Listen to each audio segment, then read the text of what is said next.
So, dear students, I'm very happy you are welcome in this class. And now we are going to have some practical exercises, that is numericals on uh, seeding rate, seed germination, seedling emergence, spacing, and plant population.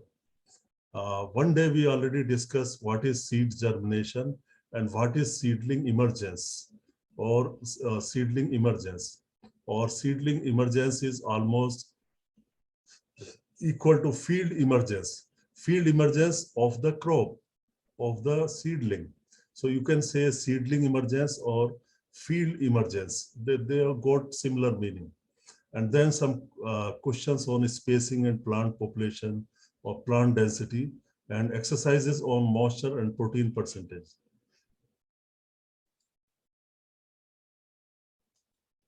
Now, just to refresh your memories, seed germination is a process of activation of metabolic machinery of the seed, resulting in the emergence of radicle and plumule. Means when a seed gets some ideal conditions which are necessary for germination, which are necessary for production of radicle and plumule, then it is your germination of the seed, or simply it is the sprouting of a seedling from a seed. Sprouting of a seedling from a seed is your germination. Then seedling emergence is the growth of the plumule towards the soil surface and coming out from the soil, making it a shoot. When the germinated seed gives you seedling, it grows, and when it comes out from the soil, then it is your field emergence or seedling emergence. What are the factors that affect field emergence? Because many times you can think that your seed germination may be 98%, 90%, but it is not necessary that all the seedlings which got emerged or which got germination from the seed may come out of the soil. It is not that every germinated seed will give you seedling and every seedling will come out from the soil. So there are a number of factors that affect the field emergence of seedlings. For example, seed health and size. Normally, healthy seed will come out first. Healthy seed will give you healthy seedlings, and they will have better emergence, better seedling emergence than the unhealthy seeds. Unhealthy seeds may have some disease in them, so that they may not come out. They may come with the slow speed, and they may die once they come out of the soil. So healthy seed are necessary. And also it has been observed that bolder seeds which are generally bigger in size, they have better survival chance. They can come speedily from the soil, and they can, the emergence is also generally higher if you have bolder seeds, because they have more food reserves than smaller seeds. Of course, genes are same. In both, you will have the same genes, but normally healthy seed and bolder seed give you better field emergence than unhealthy seed or disease seed and undersized seeds. Soil also influences field emergence, like moisture. If it is too much or too little, it will affect the field emergence. So you need right quantity of moisture in the soil. Similarly, compaction. If your soil is compacted by flooding or compacted by machinery or compacted by rainfall and forming a crust, then your emergence will be affected. So compacted soils or soils where you have crust, the field emergence will be affected. This is true in case of sugarcane. In sugarcane, germination happens normally in 30 to 45 days, depending upon the, not germination, emergence happens 30 to 45 days. It takes very long time for sugarcane to get emergence of the new plant. So if there is irrigation or rainfall, then you will find crusting. And sometimes farmers are bound to go for blind hoeing. You must have heard a term, blind hoeing, means before germination or emergence of the crop, you plow the land with shallow harrow or shallow plow. That is your blind hoeing. Soil structure is also important. better soil structure will give you better or faster emergence of seedlings. If soil structure is very compact or very massive, then emergence will be slower. Salinity can affect the emergence. Sowing depth. Sowing depth is also important. Sometimes if a particular crop is sown too deep, if it is sown, then it may not emerge. Just germination can happen, but there may be some issues with the seedlings and they may not come out from the soil. So sowing depth, ideal sowing depth is necessary. Seed bed preparation, normally well-prepared seed bed will give you more emergence than the other case. Environmental factors like temperature, ideal temperature will give you better results. Herbicide application can suppress the seedling emergence or death of seedlings, and insect pests and diseases can adversely affect the field emergence. So this is a nutshell that field emergence will be affected. The seed emergence rate and the emergence of germinated seeds. The seed emergence rate here, suppose it is germination, and field emergence are two different values. Percentage emergence of planted seeds, that is emergence rate, is based on two values. That means seedling emergence or field emergence depends upon the germinated seed and emergence of the germinated seed. What proportion has emerged out? So these two are important and they can range from 90 to 95%. Now, the germination rate, that is percentage germinated seed, is written by seed company. Normally, if you buy seed from market, they give you percentage germination as well as physical purity and name of the variety and some other parameters. However, they do not give you field emergence. They do not give you data on seedling emergence. What proportion or percentage of seedlings will emerge from a particular seed or packaged seed. So this is really important to know what will be the emergence percentage of a particular seed. Germination is fine, but how much can emerge? How much can lead to emergence? Because it is important if you want to maintain ideal plant population in the field. And if you know both germination as well as emergence, then it can be very, very helpful so that you can manipulate the seed rate and get the ideal population. The optimum population is necessary.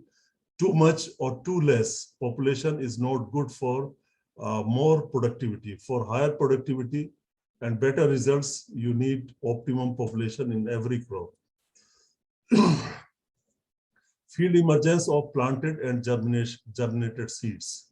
So you can see percentage seed emergence is equal to plant population after emergence divided by seeding rate. The plant population can be measured as soon as the plants emerge by counting the number of plants in a specified area. So you can count maybe in 1 meter square area, 2 meter square area, and also you can count the plant based upon the row length. That in one row I will measure 2 meter, and then if I know the spacing, I can convert the plant population into meter square. So normally at international level, plant population should be reported in meter square area or hectare basis. So the plant population can be measured as soon as the plants emerge by counting the number of plants in a specified area. So many agronomists in many field conditions, the recommended measuring the plant, if you want measurement on field emergence, then it is 0.1% area of the field normally, and 10 meter square area in 1 hectare. So this is for general purposes. If you want to know plant population in 1 hectare area, then at least 10 meter square area should be sampled. And this area should be sampled randomly, say 2 meter square in one place, 2 meter square in another place, or you can get row length also. Okay, if my row length for 10 meter square is say 20 meters, then this 20 meters I will measure at different places, and then I will convert it to the meter square. So this is important to know. And students also, whenever you do your research, you count plant population. You count the number of plants in 1 meter row or 2 meter row length, and then convert to meter square area. But the length of the row in your case may be smaller because experimental fields are just 3 meter by 4 meter, something like that. So in 12 meter square is whole area. So you can measure just half meter row length or 1 meter row length for plant population. So the distance along a row that represent 1 by 1000 of 1 hectare, that is 0.1% or 10 meters square, depends on the row width. How long I should measure, that is to be dependent upon the row width. For a 20 centimeter row, the length of the row for 1 by 11,000 or 1000 of 1 hectare is 50 meter. 50 meter row length you will be required to measure if the spacing of row to row is 20 centimeter. So because 10 meter square is 0.1% of 1 hectare, so you can fit it in the formula.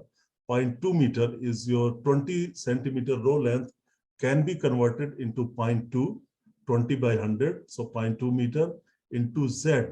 Z is suppose your row length.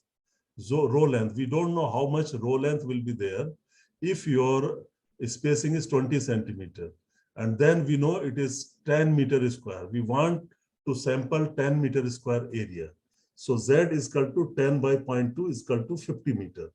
That means in 1 hectare area, I need to measure row length of 50 meter.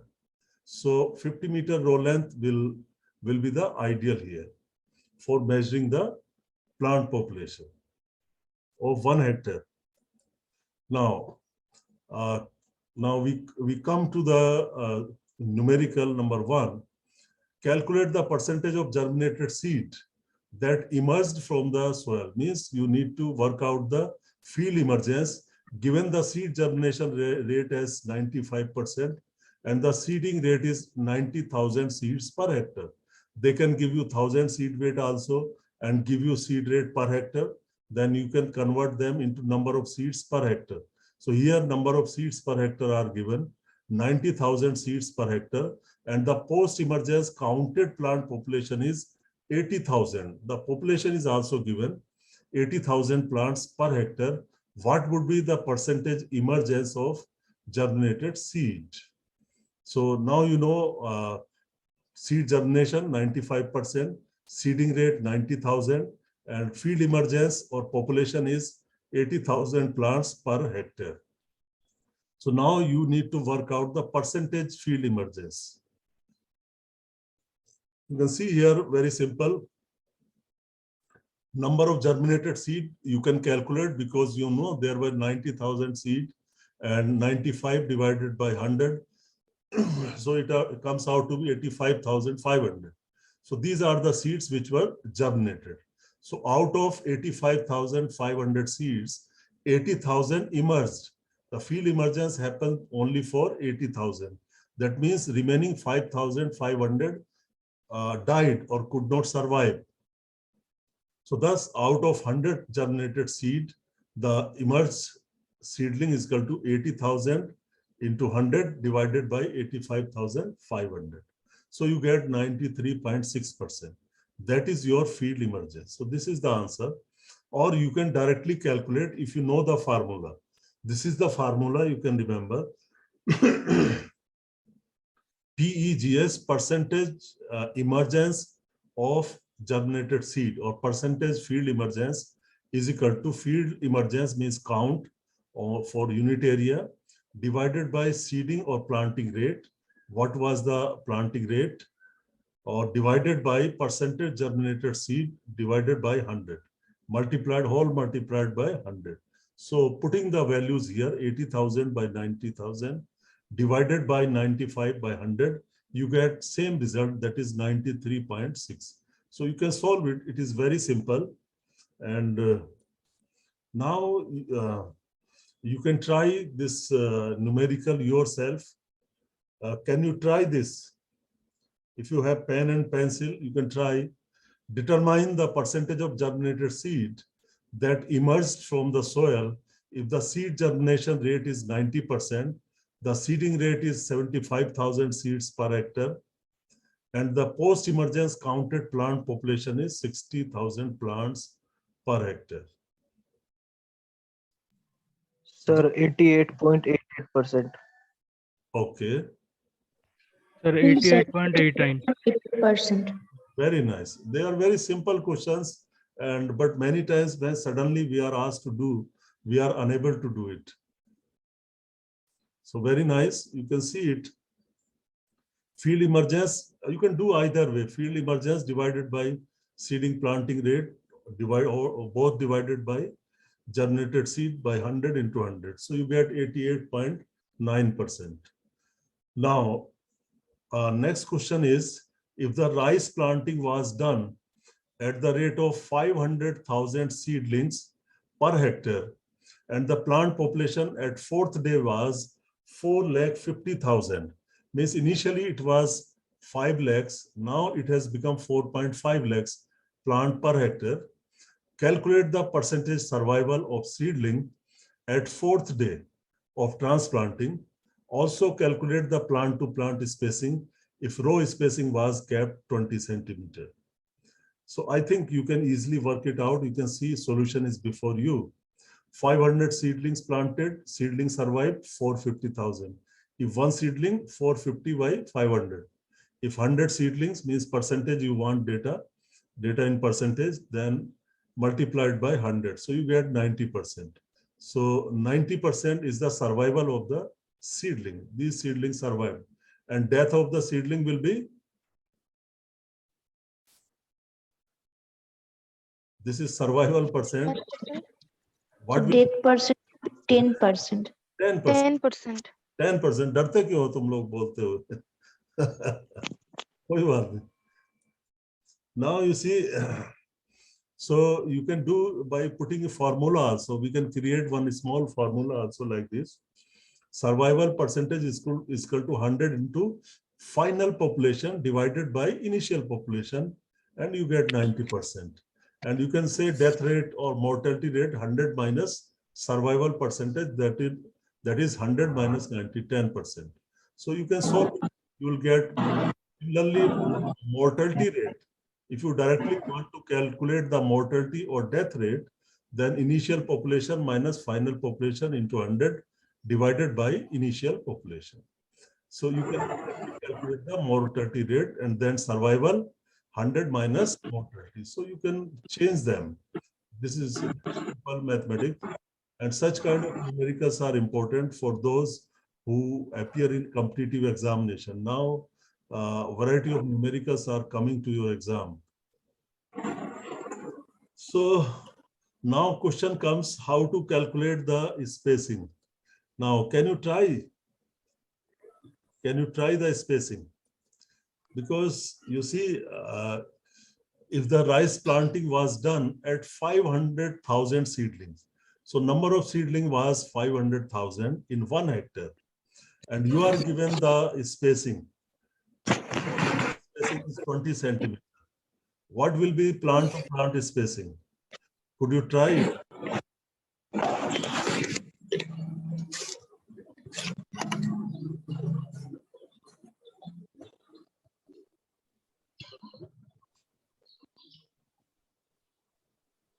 Sir, it will take How much? plant to plant space. If we take 5 lakh seedlings, then the plant to plant spacing will be 10 centimeter. And if we will take 4,50,000, then it will be 11.11. No, you cannot take 450,000 because seedlings were already transplanted. This is the survival of the seedling. So spacing will not change. This is death of the, so we need to take only 500,000 seedling. Because this spacing was 10 centimeter. 10 centimeter. Huh? 10 centimeter. 10 centimeter, sir. Okay. 10 centimeter is correct. So I'm happy that many of you are good, or rather all of you are good. So, but it can be done like this. You can see mathematically, if you want to do, if it has come in your exam, you cannot do shortcut. You have to write some words if it is in your examination, written examination. So you need to write some sentences, something like this. Now calculate the plant to plant spacing if row spacing was kept 20 centimeter. Suppose plant spacing is Z centimeter. Plant spacing of one seedling will be 20 into Z. So means 20 row to row, Z is your plant to plant. So 20 Z square, Z centimeter square. So 20 by 100 and 1 by 100. So here the student commit mistake. So they just put 20 by 100 and they forget 1 by 100 into Z. So because before Z, you have 1 as multiple. 1 is multiplied to Z. So here a student do mistake and they write simply Z m square. So you remember 1 by 100 here also. Otherwise you will get 0.02 Z meter square, but it is 0.002 Z meter square. This you need to remember. Rest is fine. Plant population area 10,000 meter square divided by plant spacing. It is not new to you. You have done it before. Plant spacing 10,000 plant or seedling per hectare. Plant spacing is area divided by plants or seedlings per hectare. So 0.002 Z is equal to 10,000 divided by 500,000. So meter square is cut from meter square. And then you get Z equal to 10 centimeter. I think it is very simple calculation. So is it okay, this one? You understood it? This numerical? Okay. Now, plant population information is required to estimate the yields and germination rates. Because many times you count the plants or count the panicles and then you convert it into yield. For example, in sugarcane, in many crops, you count the plant. And if you know the weight of the plant and other attributes, you can know the yields. Similarly, in many cases, you are required to count the plant. Means plants which bear the ear, or in some crops, they bear the pods and so on. So counting of plant is necessary. Estimating population density requires measuring the number of plants in a given area and converting them to per hectare basis. So we can extend it, we can extrapolate it. After transplanting of rice, if 80 seedlings are measured, counted in 6 meter of row length. After transplanting of rice, if 80 seedlings are measured, counted in 6 meter of row length, and the rows are spaced 20 centimeter apart, what is the population density?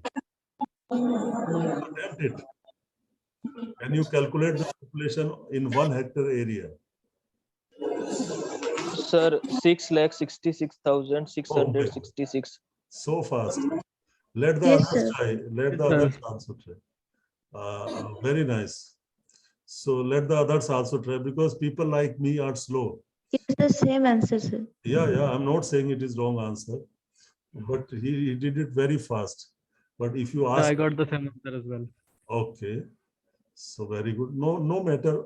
Others are silent. That does not mean that they don't know.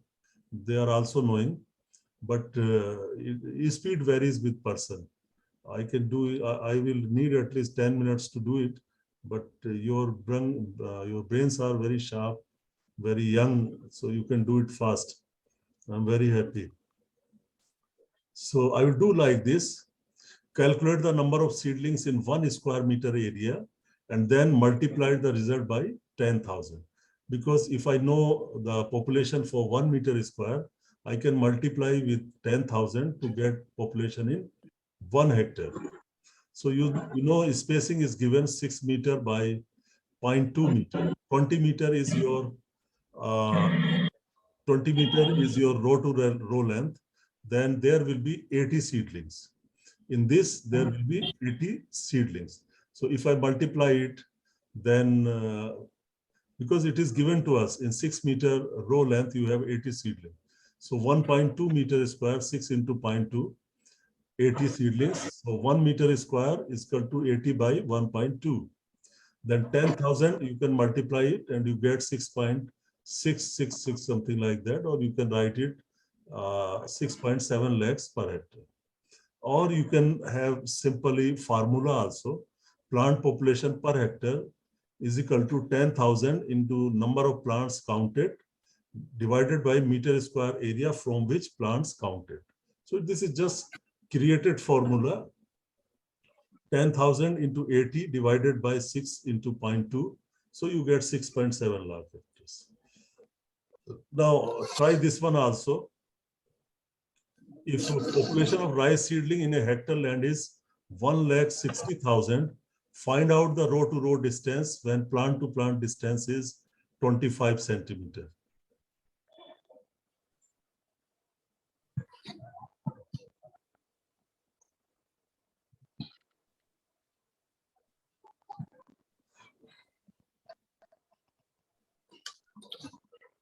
Sir, 25 centimeter.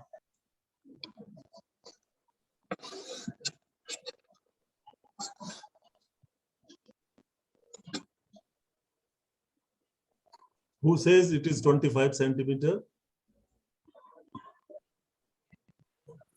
Sir, 25. Sir, 25 centimeter. Who was other person? Sir, Shubham. Shubham. डर क्यों गए? Your answer is correct. Your answer is correct. ऐसे नहीं डरते, आपको confident रहना है. अगर एक बार बोल दिया तो उस पे रिजेक्ट नहीं करना, चाहे वो जो भी हो.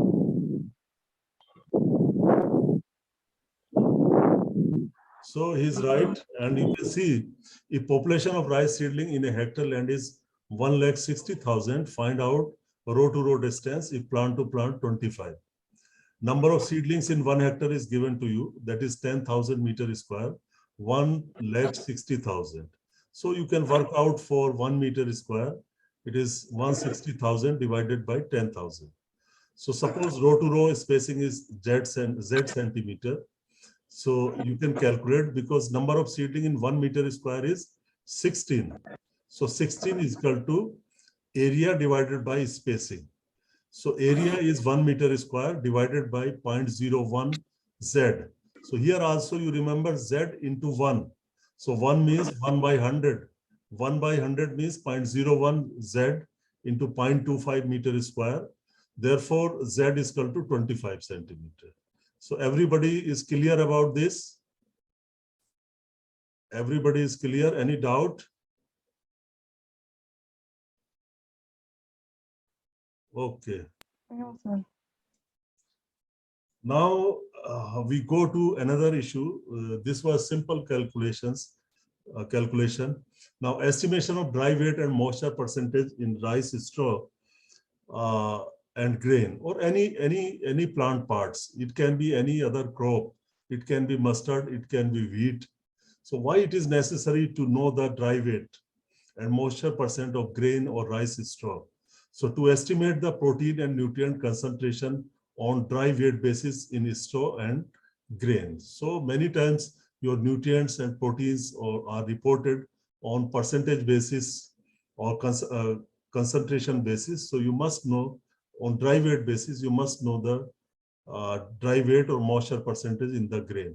Many times when you go to the market, if you do not have a standard size of the standard moisture content in the grain, it can be rejected. If your grains are wet, nobody will buy it in the market. So many people are very, very intelligent. They test their moisture of the grain just by cutting in their teeth. In the market, you will find people. So it is necessary for sale of the product also. For trade, it is necessary to know the moisture percentage. Otherwise, someone may lose money. The grain yield of rice is reported at 14% moisture. For most of the grain crop, grain yields or seed yields are reported at 14% moisture.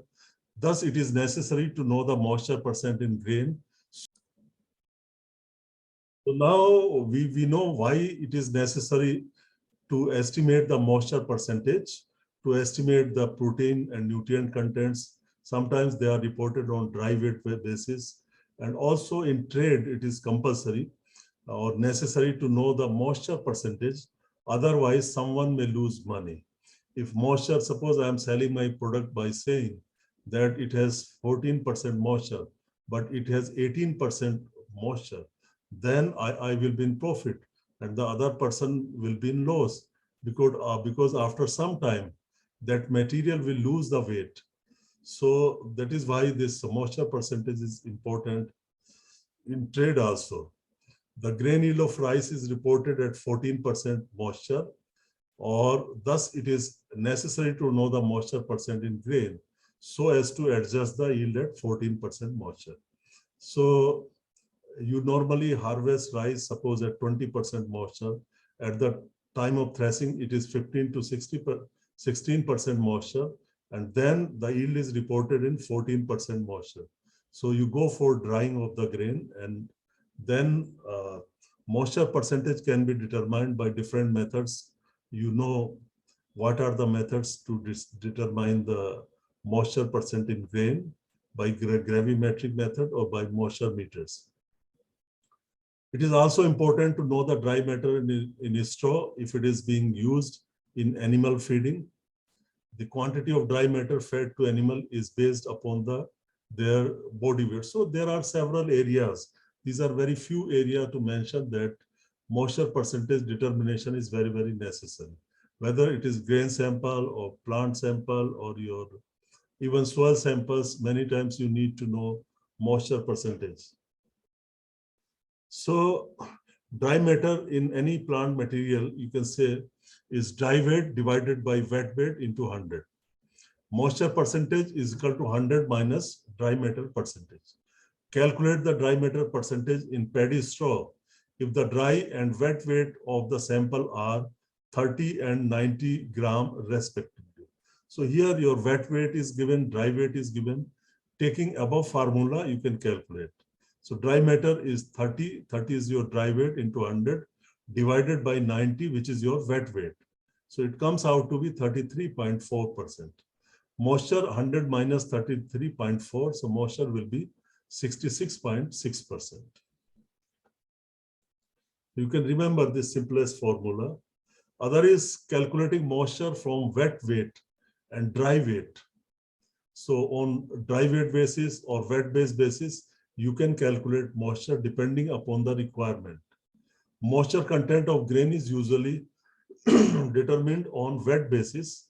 Scientists sometimes use dry basis also, but in practical sense, it is used, calculated on wet basis. So MCWB, moisture content on wet basis, is equal to wet weight minus dry weight divided by wet weight into 100. And on dry weight basis, wet weight minus dry weight, same, but only denominator change. It is dry weight here instead of wet weight. You might be knowing about this moisture percentage in your soil samples, how to calculate moisture percentage in soil. Is it wet basis or dry basis?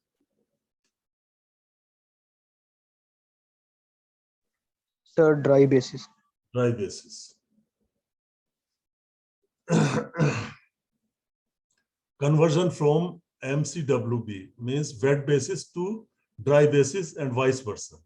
They can be converted to each other also. Sometimes it is needed to convert from moisture content dry basis to moisture content wet basis. So such kind of numericals are important for you. Moisture content wet basis percentage is equal to 100 into MCDW, means dry weight basis, divided by 100 plus MCDW. DB, same. Dry basis, denominator, dry basis, numerator, both. 100 into MCDB divided by 100 plus MCDB, same.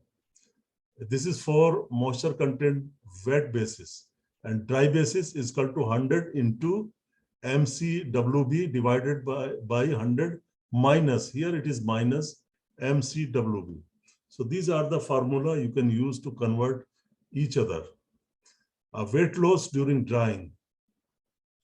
Grain will lose weight due to loss of moisture. So weight final is equal to final weight is equal to weight initial into 100 minus MC initial divided by 100 minus MC final. So I think this was the formula I discussed one night to this group, and many of you answered very well. So just I made it in terms of, I just simplified that formula, which was given by you. So you can see it is weight final is equal to weight initial. What was the initial weight? What was the initial moisture content? And what final moisture content is desirable? What you want to have? And then you can work out the weight or yield. So this is the example before you for this formula. 1000 kg of paddy is harvested at 25% moisture content and dried down to 14% moisture content. Okay. Harvesting was, moisture was 25%. Now you want to dry it to 14%. What is the final weight of the dried grain? What will be the weight at 14% moisture? So this is your formula, and I just converted into this form. So weight final is equal to 1000 was the initial weight, 1000 kg, 100 minus 25 divided by 100 minus 14. So it comes out to be 872 grams, kilogram at 14%. So now I think, is it clear to all? This formula and calculation. So this was much discussed subject. Now you can see here, calculate the dry matter and moisture percentage in rice straw if the dry and wet weight of straw sample are 100, 50 and 100. So you can do it. Dry weight of the sample without water is 50 gram. Wet weight is 110 gram. Weight of water 110 minus 50 is equal to 60 gram. Dry matter, dry weight into 100 by wet weight, you get 45.45%. Then moisture percent in straw sample, 100 minus dry weight. So 54.55% is your moisture. And if you want to calculate directly moisture percentage in straw sample, water weight into 100 divided by water weight plus dry weight means wet weight. So you get 54.55. Now, this is the common method. Many times people do it. In a field experiment, as rough rice yield was 5.8 tons per hectare and 18% moisture. Convert rough rice yield at 14% moisture. So this is wrong actually. At 18% moisture, rough rice yield is 5.8 ton per hectare. So at 1% and then at 14%, it is 4.5 ton per hectare. So this is how most of the time students and people routinely calculate the yield at a desirable moisture percentage, which is wrong. And the formula can also be derived.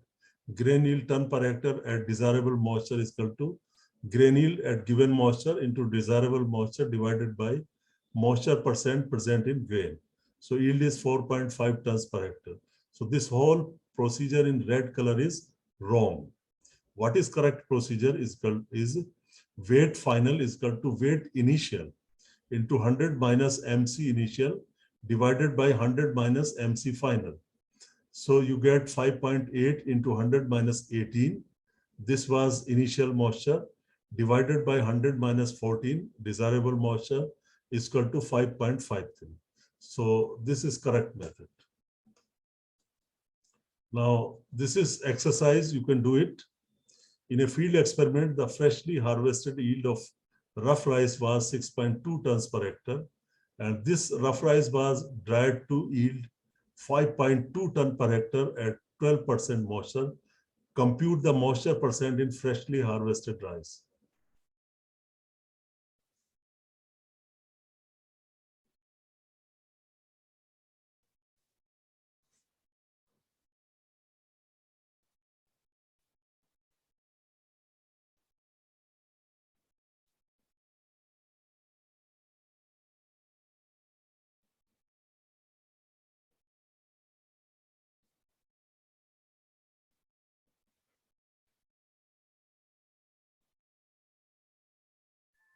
Sir, 26.19%. 26.19. Good. Very good.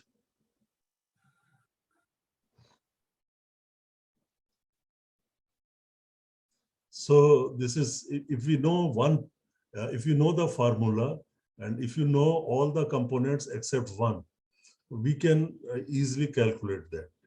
Thing is that we need to remember formula, and we can calculate any one parameter which is not given.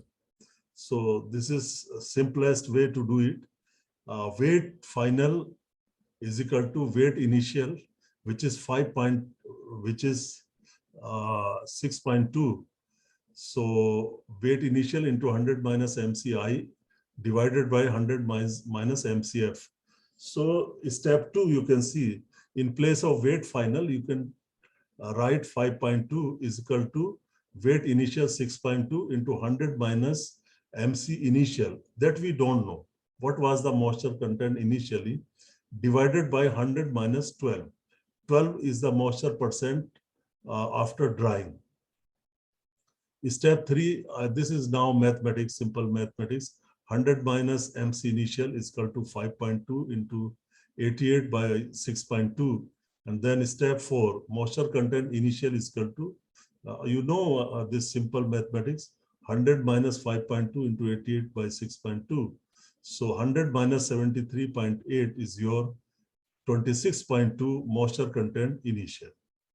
So as usual, you can verify your answer verification, weight final. So you can put the value 26.2 here, and you will get 5.2 tons per hectare. So is it clear? Now estimation of protein content at variable moisture. Just now we have seen quantity. Now we will see quality. Quality maybe with respect to mineral content or vitamin content or protein content. So protein content in cereal grains is usually reported on the 12% moisture basis. This is a standard. Protein content, for example, if I say my wheat contains protein, say 11%, then it is understood that I am reporting this protein at 12% moisture.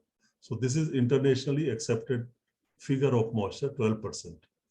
Now there is one term, moisture shrink. So just now you have seen that from 14%, moisture has become 12%. So this is actually 2% shrink. 2% shrink, but you see, it is not exactly 2% shrink. That is the problem. So moisture shrink, changing the moisture content of grain changes its weight.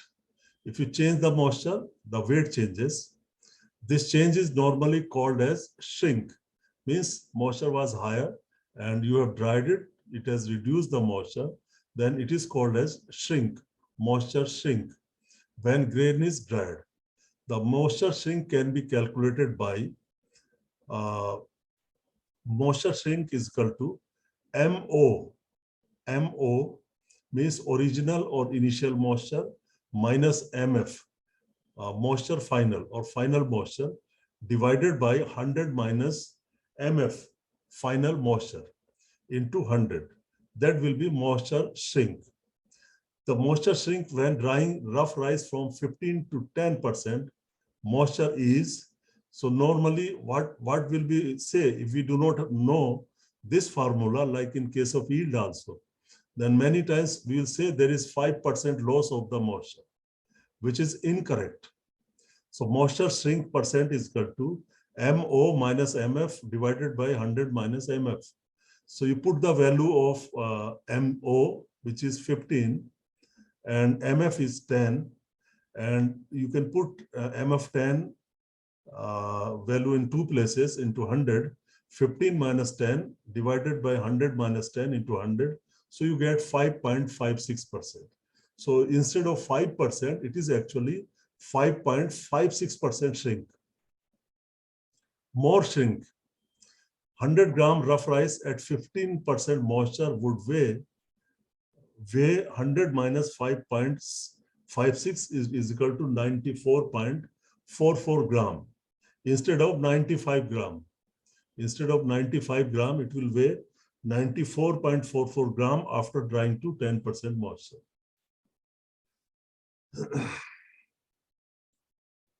Now, moisture shrink.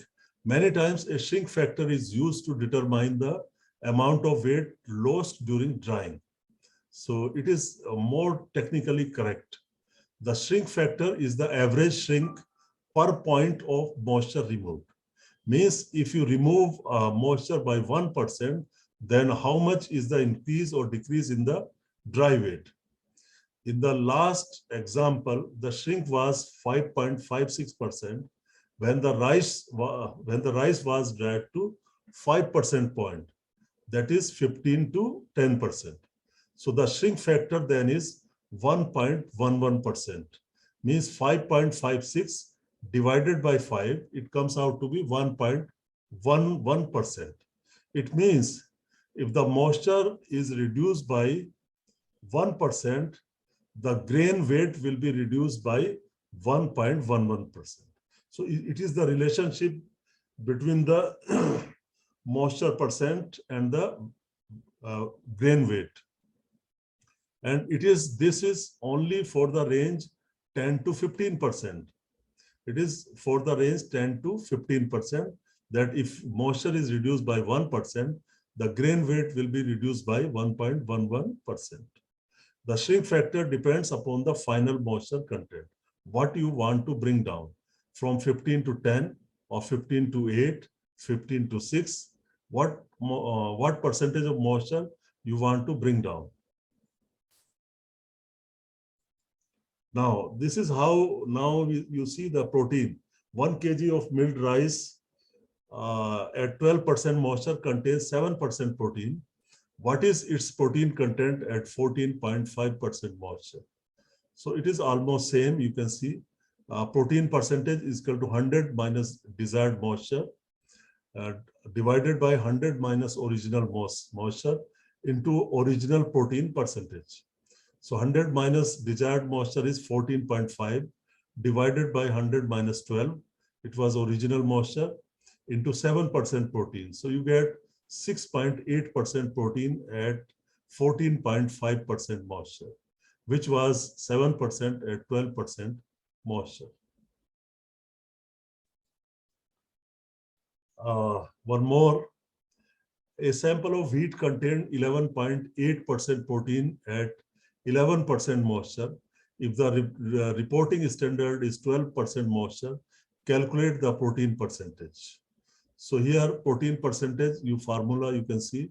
So protein percentage is equal to 100 minus 12 divided by 100 minus 11 into 11.8, you get 11.67%. So if the actual moisture content is lower than the reported moisture basis, the reported protein content will be lower than the actual measured protein content.